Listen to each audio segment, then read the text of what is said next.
মৰমৰ ছাত্ৰ-ছাত্ৰীসকল, মই আজি তোমালোকৰ সপ্তম শ্ৰেণীৰ নতুন অসমীয়া পাঠ্যপুথি উন্মেষ দ্বিতীয় ভাগৰ পাঠ 2 কাঞ্চনবাৰী হাতীটো এই পাঠটি তোমালোকক মই বুজাই দিবলৈ চেষ্টা কৰিছোঁ। গতিকে সপ্তম শ্ৰেণীৰ ছাত্ৰ-ছাত্ৰীসকলে ভিডিঅ'টো ভালদৰে মনোযোগ দিবা বুলি আশা কৰি আজি ভিডিঅ' আৰম্ভ কৰিছোঁ। এতিয়া চোৱাচোন, কাঞ্চনবাৰীৰ হাতীটো এইটো এটা কাহিনী। চোৱা, মানুহে নিজৰ সুবিধাৰ বাবে পৃথিৱীৰ সম্পদসমূহৰ অপব্যৱহাৰ বা অনিষ্ট কৰিবলৈ ধৰিছে।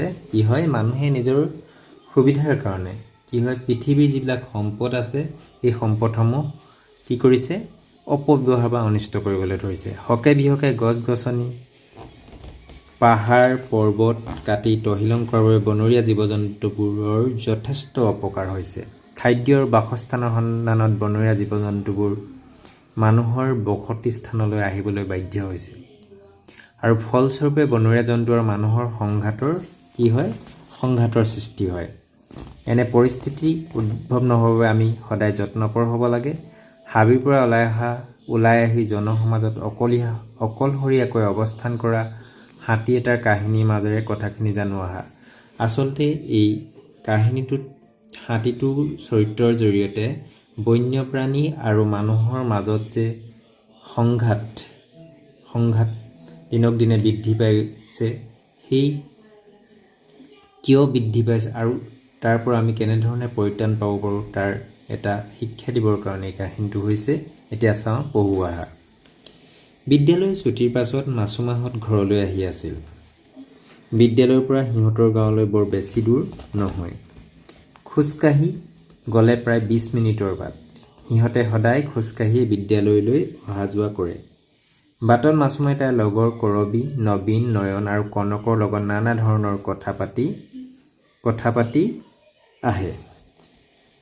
নিজৰ কথাৰ পৰি কাঞ্চনবাৰী পাহাৰখনত থকা অৰণ্যখনৰ পশু পক্ষীবোৰ আৰু যে কত কি কথা। বাটটোৰ এফালে কিছু দূৰৈত ঘন অৰণ্যৰে আৱৰা কাঞ্চনবাৰী পাহাৰখন, আনফালে গাঁৱৰ মানুহে খেতি কৰা পথাৰখন। বিদ্যালয়লৈ সিহঁতে সদায় এই বাটেৰে অহা যোৱা কৰে। বিদ্যালয়লৈ অহা যোৱা কৰা সময়খিনি সিহঁতৰ বৰ ভাল লাগে। কি কৈছে এতিয়া, বিদ্যালয় ছুটিৰ পাছত মাছুমাহঁত ঘৰলৈ আহি আছিল আৰু বিদ্যালয়লৈ সিহঁতৰ গাঁৱৰ পৰা বেছি দূৰ নহয়। সেইকাৰণে কি হয়, খোজকাঢ়ি গ'লে প্ৰায় 20 মিনিটৰ বাট। সেইকাৰণে সিহঁতে সদায় খোজকাঢ়িয়ে যায়। আৰু বাটত মাছুমাই লগৰীয়া কাক লগ পায়, কৰবী, নবীন, নয়ন আৰু কনক। আৰু সিহঁতে যাওঁতে কথা পাতে। কথা কি হয়, সিহঁতৰ কথাৰ বিষয়বস্তু কি, কাঞ্চনবাৰী পাহাৰখনৰ থকা অৰণ্যখনৰ পশু পক্ষীবোৰ আৰু কত কি কথা পাতে। সিহঁতৰ সীমাহীন কথা পাতে। আৰু সিহঁতে বাটটোৰ এফালে কিছু দূৰৈত কি হয়, সিহঁতে যিটো বাটেৰে আহে এফালে কিছু দূৰৈত কি হয়, ঘন অৰণ্যৰে আৱৰা কাঞ্চনবাৰী পাহাৰখন আছে, আনফালে গাঁৱৰ মানুহে খেতি কৰা পথাৰখন। বিদ্যালয়লৈ সিহঁতে কি হয়, সদায় এই বাটেৰে অহা যোৱা কৰে আৰু বিদ্যালয়লৈ অহা যোৱা কৰা সময়খিনি সিহঁতৰ বৰ ভাল লাগে। ইয়াতে আমি এটা কি দেখিবলৈ পাইছোঁ, হাতী এটা দেখিবলৈ পাইছোঁ। ইয়াত কি হৈছে, এতিয়া কাহিনীটো কেনেধৰণে আগবাঢ়িছে চোৱা। এতিয়া সিহঁত আহোঁতে যাওঁতে প্ৰায় কাঞ্চনবাৰী পাহাৰৰ বিভিন্ন চৰাই চিৰিকটি, জীৱ জন্তু আদি তেনেই ওচৰৰ পৰা দেখে। সুগৰী পহু, বনৰীয়া ম'হ আদিয়ে কেতিয়াবা পথৰ তেনেই দাঁতি লৈ আহি ঘাঁহ খাই থাকে। মাছুমাহঁতে সিহঁতক কেতিয়াও আমনি নকৰে। পাহাৰৰ নামনিত কেতিয়াবা জাকে জাকে হাতী চৰি থাকে। এই হাতীবোৰ আজিলৈকে কাকো অনিষ্ট কৰাৰ কথা শুনা নাই। শান্ত প্ৰকৃতিৰ প্ৰাণীবোৰেও গাঁওখনৰ মানুহবোৰলৈ ভয় নকৰে। হৰিণ, সুগৰী পহু আদিয়ে প্ৰায় গাঁৱৰ মানুহৰ বাৰী সোমাই ঔটেঙা, আমলখি, শিলিখা, লেটেকু আদি ফল মূল খায়হি। এবাৰ মাছুমাহঁতৰ ঘৰত এটা গড় পোৱালিও সোমাইছিলহি। তাইৰ ককাকে বন বিভাগৰ মানুহ মাতি পোৱালিটো গতাই দিছিল। কি কৈছে এই দফাটোত, কি কৈছে, সিহঁতে আহোঁতে যাওঁতে সদায় কাঞ্চনবাৰী পাহাৰৰ বিভিন্ন চৰাই চিৰিকটি, বিভিন্ন পশু পক্ষী প্ৰায় ওচৰৰ পৰাই দেখে আৰু সিহঁতে সেই বনৰীয়া যিবিলাক জন্তু দেখে সিহঁতক কেতিয়াও আমনি নকৰে আৰু সেই বনৰীয়া জীৱবিলাক শান্ত প্ৰকৃতিৰ বুলি কৈছে। আৰু সেই যিবিলাক হৰিণ, সুগৰী পহু আদিয়ে প্ৰায় গাঁৱৰ মানুহৰ ঘৰত আহি ঔটেঙা আমলখি শিলিখা আদি বিভিন্ন ধৰণৰ ফল মূল খাইহি বুলি কৈছে। আৰু এবাৰ এটা গঁড় পোৱালিও সিহঁতৰ গাঁৱত সোমাইছিলে বুলি কৈছে। আৰু কি কৰিছিলে, মাছুমাৰ ককাকে বন বিভাগৰ মানুহ মাতি সেই গঁড় পোৱালিটো গতাই দিছিল বন বিভাগক। আজিও সিহঁতে কথা পাতি আহি থাকোঁতে কিছু দূৰৈত পাহাৰৰ ফালৰ পৰা কিবা এটা ওলাই অহা দেখিলে। মাছুমাই ভালদৰে চাই দেখিলে যে এটা মখনা হাতী বাটটোৰ ফালে ওলাই আহিছে। নয়নহঁতক তাই ৰ'বলৈ ক'লে। হাতীটো দেখি আটাইকেইজনৰ চকু কপালত উঠিল। সিহঁতে ভয়তে থমকি ৰ'ল। গুৰু গম্ভীৰ খোজেৰে আহি হাতীটো বাট পালেহি। বহু সময় ধৰি হাতীটোৱে বাটটোতে ইফাল সিফাল কৰি থাকিল। কি হ'ল, আজিও সিহঁতে কথা পাতি আহি আছিল। আহি থাকোঁতে কি হ'ল, কিছু দূৰৈত পাহাৰৰ পৰা এটা কি নামি আহিছিলে, মখনা হাতী নামি আহিছিলে আৰু বাটটোৰ ফালে আহি আছে। হাতীটো দেখি আটাইকেইজনৰ চকু কপালত উঠিছে আৰু ভয় খাইছে। আৰু গুৰু গম্ভীৰ খোজে আহি হাতীটো প্ৰায় বাটত উপস্থিত হৈছিলহি। আৰু বহু সময় ধৰি হাতীটোৱে বাটটো ইফাল সিফালে ঘূৰি ফুৰিছিল। আৰু মাছুমাহঁত কিছু চিন্তাত পৰিল। নয়ন আৰু কৰবী দুয়োটাই ভয়ত পেঁপুৱা লাগিল। আনদিনা হোৱা হ'লে হাতীটো ইমান দেৰিলৈকে পথটো ৰৈ নাথাকিলেহেঁতেন। খন্তেক সময়ৰ পাছতে আঁতৰি গ'লহেঁতেন। কিন্তু আজি দেখোন ইমান দেৰিলৈকে সি পথৰ ওচৰতে ৰৈ আছে। মাছুমাহঁতে কথাটো গাঁৱত জনোৱাৰ বিষয়ে ভাবিলে। আটাইয়ে হাতত হাড়ে ভৰিত ঠাৰে পথাৰৰ ফালে নামি সুৰ সুৰাই ঘৰলৈ বাট বনালে। কি হয়, মাছুমাহঁত যেতিয়া হাতীটো বাটটোৰ পৰা যোৱা নাই তেতিয়া চিন্তাত পৰিল। নয়ন আৰু কৰবী দুয়োটাই কি হ'ল, ভয়ত পেঁপুৱা লাগিল। আনদিনা হোৱা হ'লে হাতীটো ইমান দেৰিলৈকে পথটোত যিহেতু ৰৈ নাথাকিলেহেঁতেন, খন্তেক সময়ৰ পাছতে আঁতৰি যায়। কিন্তু আজি দেখোন বহুত দেৰিলৈকে যোৱা নাই, সেই কথাটোৱে সিহঁতক চিন্তিত কৰিছে। আৰু মাছুমাহঁতে কথাটো কৈ হয় গাঁৱত জনোৱাৰ বিষয়ে ভাবিলে। আৰু সিহঁতে পথাৰৰ ফালে নামি ভয়তে ঘৰৰ ফালে এই হাতীটো যে এই বাটটোত থকা কথাটো গাঁৱত জনাবৰ কাৰণে খৰধৰকৈ পথাৰৰ বাটেৰে ঘৰলৈ গৈছে। আৰু তাৰপিছত কি হৈছে, পথাৰৰ মাজে মাজে আহি মাছুমাহঁতে ঘৰ পালেহি। তাইৰ দেউতাকে ঘৰত আছিল। সিহঁতে পোনছাটেই দেউতাকক হাতীটোৰ কথা ক'লেগৈ। দেউতাকে পলম নকৰি স্থানীয় বন বিভাগৰ বিষয়াজনলৈ ফোন কৰিলে। মাছুমাৰ দেউতাকে ওচৰৰে দুজন জ্যেষ্ঠ লোকক লগত লৈ হাতীটো থকা ঠাইলৈ আগবাঢ়িল।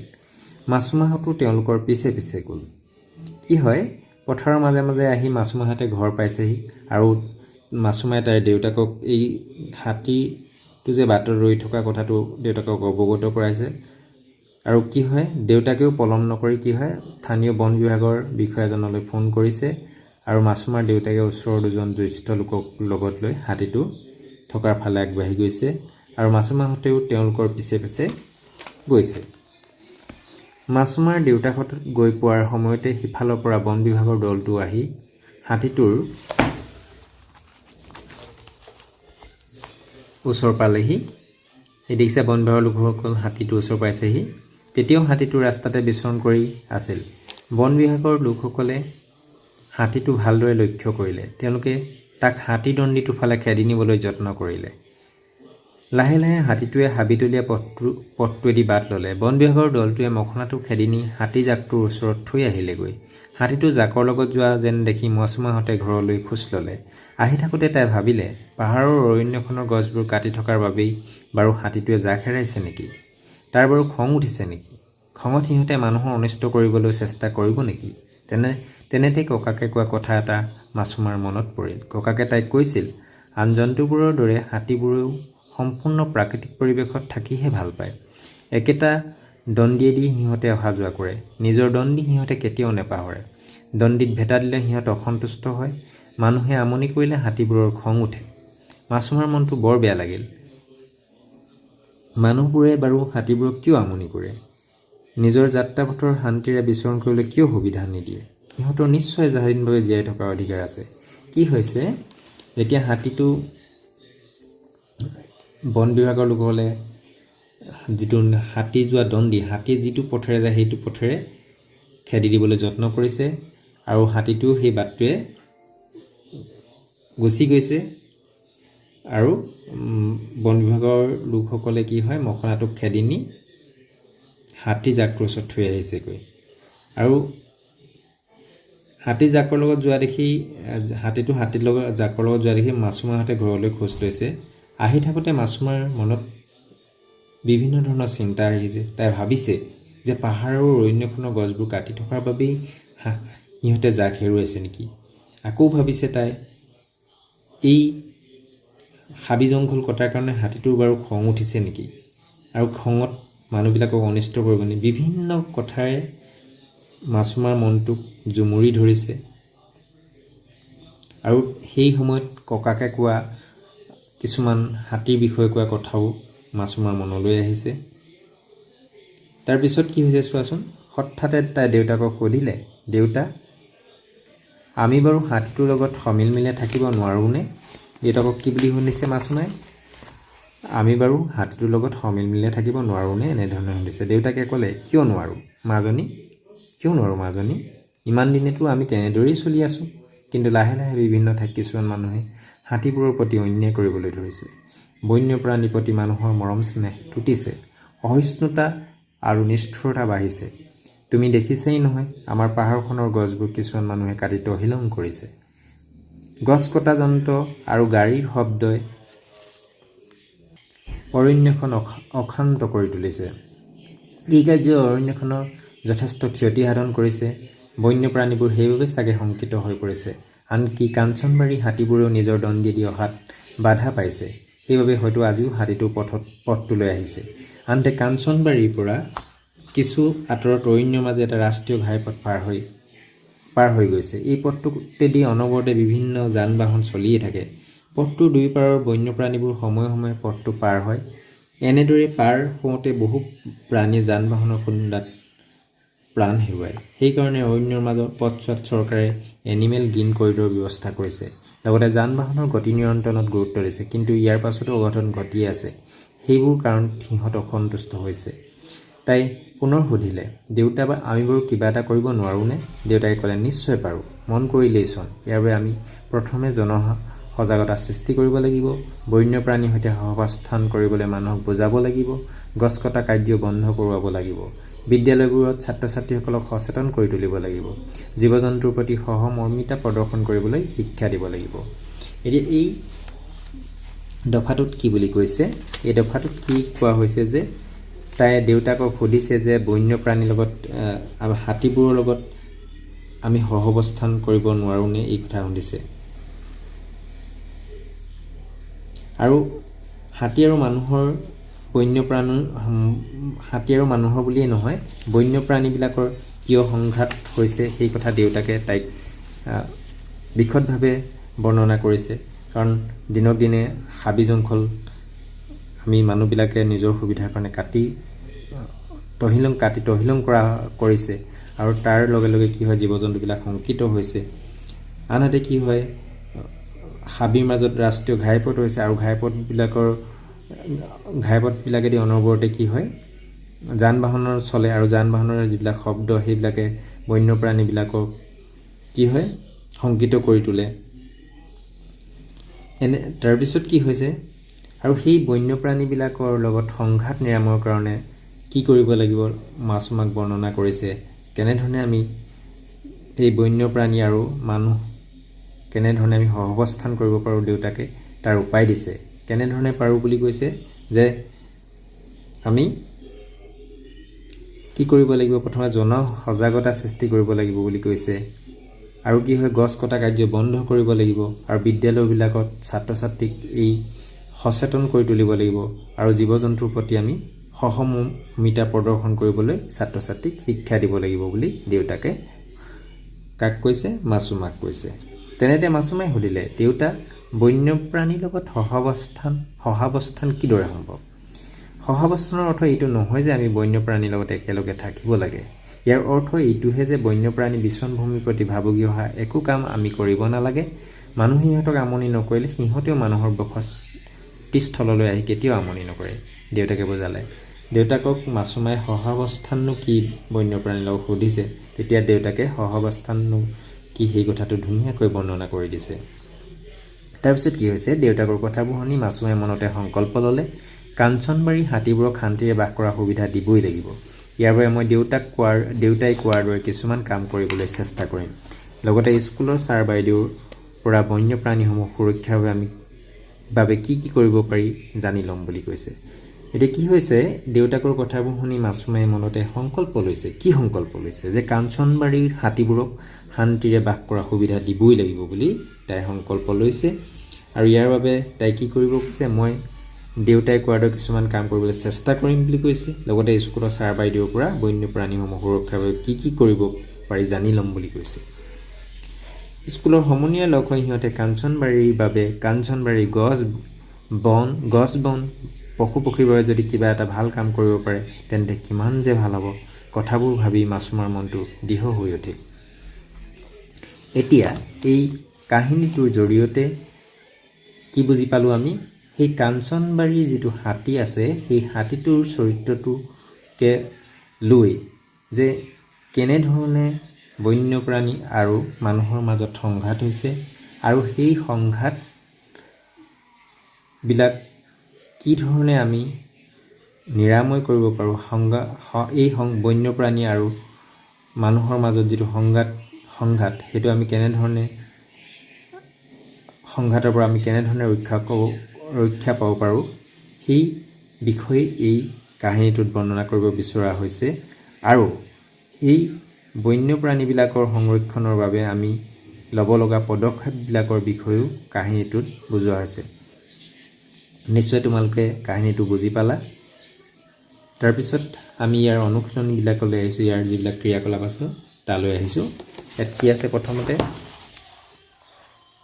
তলত দিয়া প্ৰশ্নবোৰ শুদ্ধ উত্তৰটো বাছি উলিয়াই সঠিক বৃত্তটো পূৰ কৰা। তলত দিয়া প্ৰশ্নবোৰ শুদ্ধ উত্তৰটো বাছি উলিয়াই সঠিক বৃত্তটো পূৰ কৰা বুলি কৈছে। ইয়াত কি দিছে, প্ৰশ্নবিলাকৰ শুদ্ধ উত্তৰটো বাছি উলিয়াব লাগে আৰু সঠিক যিটো উত্তৰ তাত আমি এই বৃত্তটো পূৰ কৰিব লাগে। মাছুমাহঁত বিদ্যালয়ৰ পৰা ঘূৰি আহোঁতে পাহাৰৰ পৰা কি ওলাই অহা দেখিছিল? কটো দিছে এটা সুগৰি পহু, খ এটা মহ, গ এটা মখনা, এটা হৰিণ। যিহেতু এটা মখনা আছিলে এইটো শুদ্ধ, আমি সেই গড়টো সেইকাৰণে কি কৰিম, আমি এই গড়টোত আমি কি কৰিব লাগিব, এইটো আমি বৃত্তটো পূৰ কৰিব লাগিব।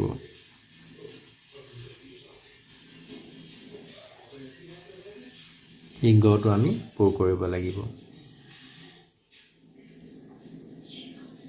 তাৰপিছত কাঞ্চনবাৰীৰ হাতীটো বাটত কিয় ৰৈ আছিল? ক দণ্ডি দি আহিবলৈ বাধা পোৱাৰ বাবে, মানুহক আক্ৰমণ কৰিবৰ বাবে, মাছুমাহঁত বিদ্যালয়ৰ পৰা অহাৰ বাবে, জাকৰ পৰা বাট পৰাৰ বাবে। উত্তৰটো কি হ'ব? জাকৰ পৰা বাট পৰাৰ বাবে।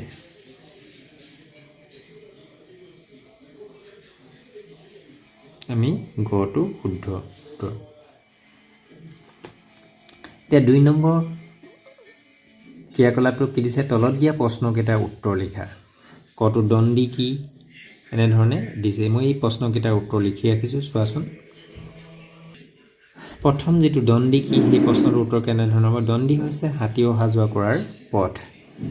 খ কাঞ্চনবাৰী পাহাৰৰ অৰণ্যত কি জীৱ জন্তু থকাৰ কথা পাঠটোত উল্লেখ কৰা হৈছে? উত্তৰ হ'ব, পাঠটোত উল্লেখ থকা মতে কাঞ্চনবাৰী পাহাৰৰ অৰণ্যত থকা জীৱ জন্তুবোৰ হৈছে হাতী, হৰিণ, সুগৰি পহু, বনৰীয়া মহ ইত্যাদি। গটো কি দিছে, বন্যপ্ৰাণীৰ সৈতে সহাৱস্থান কৰা বুলিলে কি বুজা? উত্তৰটো হ'ব, মানুহে বন্যপ্ৰাণীক ক্ষতি নকৰাকৈ আৰু অন্য প্ৰাণীয়ে মানুহক ক্ষতি নকৰাকৈ একেলগে থকাই হৈছে বন্যপ্ৰাণীৰ সৈতে সহাৱস্থান। এতিয়া গম পাইছা না, বন্যপ্ৰাণীৰ সৈতে সহাৱস্থান কি? মানুহে বন্যপ্ৰাণীক ক্ষতি নকৰাকৈ আৰু অন্য প্ৰাণীয়ে মানুহক ক্ষতি নকৰাকৈ একেলগে থকাই হৈছে বন্যপ্ৰাণীৰ সৈতে সহাৱস্থান। ঘৰটো কি দিছে, মাছুমাই কি সংকল্প লৈছিল? উত্তৰটো হ'ব, মাছুমাই সংকল্প লৈছিল যে কাঞ্চনবাৰীৰ হাতীবোৰক শান্তিৰে বাস কৰাৰ সুবিধা দিবই আৰু ইয়াৰ বাবে তাই দেউতাকে কোৱাৰ দৰে বন্যপ্ৰাণী সুৰক্ষাৰ বাবে কিছুমান কাম কৰিব। লগতে বিদ্যালয়ৰ ছাৰ বাইদেউ সকলৰ পৰা বন্যপ্ৰাণীসমূহৰ সুৰক্ষাৰ বাবে কি কৰিব পাৰি জানি ল'ব। কেনেকৈ হ'ব উত্তৰটো? মাছুমাই সংকল্প লৈছিল যে কাঞ্চনবাৰীৰ হাতীবোৰক শান্তিৰে বাস কৰাৰ সুবিধা দিবই আৰু ইয়াৰ বাবে তাই দেউতাকক কোৱাৰ দৰে বন্যপ্ৰাণী সুৰক্ষাৰ বাবে কিছুমান কাম কৰিব। লগতে বিদ্যালয়ৰ ছাৰ বাইদেউসকলৰ পৰা বন্যপ্ৰাণীসমূহৰ সুৰক্ষাৰ বাবে কি কৰিব পাৰি জানি ল'ব। 3 নম্বৰ প্ৰশ্নটো কি দিছে, আলোচনা কৰি লিখা। বন্যপ্ৰাণী কটো কি দিছে বন্যপ্ৰাণীৰ লগত হোৱা অঘটন কেনেকৈ ৰোধ কৰিব পাৰি। খটো দিছে চৰকাৰে এনিমেল গ্ৰীণ কৰিডৰ ব্যৱস্থা কিয় কৰিছে। গ মানুহে কৰা কি কাৰ্যৰ দ্বাৰা বন্যপ্ৰাণী শংকিত হৈ পৰে। মানুহে কিয় এনে কাৰ্য সংঘটিত কৰে বুলি তুমি ভাবা। এতিয়া মই প্ৰশ্নবিলাকৰ উত্তৰ লিখি ৰাখিছোঁ চোৱাচোন। ক উত্তৰটো কি হ'ব বন্যপ্ৰাণীৰ লগত হোৱা অঘটন ৰোধ কৰিব পৰা উপায়বোৰ হৈছে 1 বনাঞ্চল সংৰক্ষণ কৰা, 2 প্ৰাণী অহা যোৱা কৰা পথ বন্ধ নকৰা, 3 বন্যপ্ৰাণীক উত্তেজিত নকৰা, 4 বন্যপ্ৰাণীৰ সৈতে সহাৱস্থান কৰা, 5 জনসজাগতা সৃষ্টি কৰা। এইকেইটা আমি বন্যপ্ৰাণীৰ লগত হোৱা অঘটন ৰোধ কৰিব পৰা উপায়। খটো কি দিছিলে চৰকাৰে এনিমেল গ্ৰীণ কৰিডৰৰ ব্যৱস্থা কিয় কৰিছে। উত্তৰটো হ'ব চৰকাৰে এনিমেল গ্ৰীণ কৰিডৰৰ ব্যৱস্থা কৰাৰ মুখ্য কাৰণসমূহ যান বাহনৰ খুন্দাত বন্যপ্ৰাণী প্ৰাণ হেৰুওৱা ৰোধ কৰা, 2 মানুহ বন্যপ্ৰাণী সংঘাত ৰোধ কৰা, 3 বন্যপ্ৰাণীৰ প্ৰাকৃতিক চলাচল বজাই ৰাখিবলৈ। এইকেইটা কাৰণতে চৰকাৰে এনিমেল গ্ৰীণ কৰিডৰ ব্যৱস্থা কৰিছে। গ প্ৰশ্নটো কি দিয়া হৈছিলে মানুহে কৰা কি কাৰ্যৰ দ্বাৰা বন্যপ্ৰাণী শংকিত হৈ পৰে। মানুহে কিয় এনে কাৰ্য সংঘটিত কৰে বুলি তুমি ভাবা। উত্তৰটো কি হ'ব মানুহে কৰা কিছুমান কাৰ্যৰ দ্বাৰা বন্যপ্ৰাণী শংকিত হৈ পৰে যেনে হাবি জংঘল কাটি তহিলং কৰা, 2 গছ কটা যন্ত্ৰ তথা গাড়ীৰ শব্দই, 3 বন্যপ্ৰাণীক উত্তেজিত কৰা। এনেধৰণৰ কিছুমান কাৰ্যৰ দ্বাৰাই কি হয় বন্যপ্ৰাণীবিলাক শংকিত হয়। মানুহে সাধাৰণতে নিজৰ তাৰপিছত এটা পিছৰ প্ৰশ্নটো কি আছিলে মানুহে কিয় এনে কাৰ্য সংঘটিত কৰে বুলি তুমি ভাবা। উত্তৰটো কি হ'ব মানুহে সাধাৰণতে নিজৰ ব্যক্তিগত লাভালাভৰ বাবে এনে কাৰ্য সংঘটিত কৰে বুলি অনুভৱ কৰোঁ। 4 প্ৰশ্নটো কি দিছে ক বাওঁফালৰ শব্দৰ লগত সোঁফালৰ অৰ্থবোৰ আঁচটা নিমিলা। বাওঁফালৰ শব্দৰ লগত সোঁফালৰ মিলাবলৈ সহমৰ্মিতা কি হ'ব সহানুভূতি মিলাব লাগিব। তহিলং হ'লে নষ্ট কৰা কাৰ্য, সহাৱস্থান শান্তিপূৰ্ণভাৱে একেলগে হৈ থকা অৱস্থা, মখনা মানে মতা হাতী, শংকিত ভীত বা ভয় খোৱা। এতিয়া খটো কি দিছে ওপৰৰ প্ৰতিটো শব্দৰে একোটাকৈ বাক্য ৰচনা কৰে। এইকেইটা শব্দৰ দ্বাৰা আমি বাক্য ৰচনা কৰিব লাগে। মই লিখি ৰাখিছোঁ চোৱাচোন। সহমৰ্মিতাটো কেনেধৰণৰ হ'ব আনৰ দুখত সহমৰ্মিতা দেখুওৱা এটা ভাল গুণ। সহমৰ্মিতাৰ তলত মই আণ্ডাৰলাইন কৰি দিছোঁ। তহিলং হাবিখনৰ গছবোৰ কাটি তহিলং কৰিলে। সহাৱস্থান মানুহ আৰু বন্যপ্ৰাণীৰ সহাৱস্থান অতি জৰুৰী। মখনা গাঁওখনত এইদিন এটা মখনা হাতীয়ে বৰ উপদ্ৰৱ চলাইছে। শংকিত অভাৱনীয় ঘটনাটোৱে মোক বৰ শংকিত কৰিছে। 5 সংলাপ লিখা বুলি কৈছে। ধৰি লোৱা বাটত ঘূৰি থকা হাতীটো আৰু মাছুমাহঁতৰ মাজত কথা বতৰা হৈছে। হাতীটোৱে মাছুমাহঁতক কি ক'ব আৰু মাছুমাহঁতে হাতীটোক কি ক'ব সেয়া সংলাপৰ আধাৰত নিজৰ ভাষা নিজৰ মতে লিখা। উদাহৰণস্বৰূপে এটা বাক্য দিয়া হৈছে কাল্পনিক কথা বতৰা। কথাটো কাল্পনিক। নয়নে কৈছে কেনেধৰণে ক'ব এইটো লিখি উদাহৰণস্বৰূপে দি দিছে নয়ন। হেৰা গজৰাজ কাই তোমালোক বনৰীয়া জন্তু আজিকালি নিশাৰ ভাগত সঘনাই গাঁওবোৰলৈ আহি ঘৰ দুৱাৰ ভাঙি লণ্ড ভণ্ড কিয় কৰা। তেতিয়া কি ক'ব তেতিয়া গজৰাজটোৱে কি ক'ব হেৰা সৰু ল'ৰা এনেধৰণে ক'ব হেৰা সৰু ল'ৰা। তোমালোক মানুহবোৰেই আমি থকা ঠাইবোৰ ধ্বংস কৰিছা। সেইবাবে আমি খাদ্যৰ সন্ধানত গাঁওবোৰলৈ আহোঁ। এনেধৰণে গজৰাজটোৱে ক'ব। মই এটা লিখি দিছোঁ তোমালোকে এইকেইটা এনেধৰণে সংলাপ নিজৰ সংলাপৰ জৰিয়তে আগবঢ়াই যাবা। আজিৰ পাঠ ইমানতে সামৰিছোঁ। পুনৰ অন্য এটা পাঠৰ সৈতে পুনৰ লগ হ'ম। ধন্যবাদ।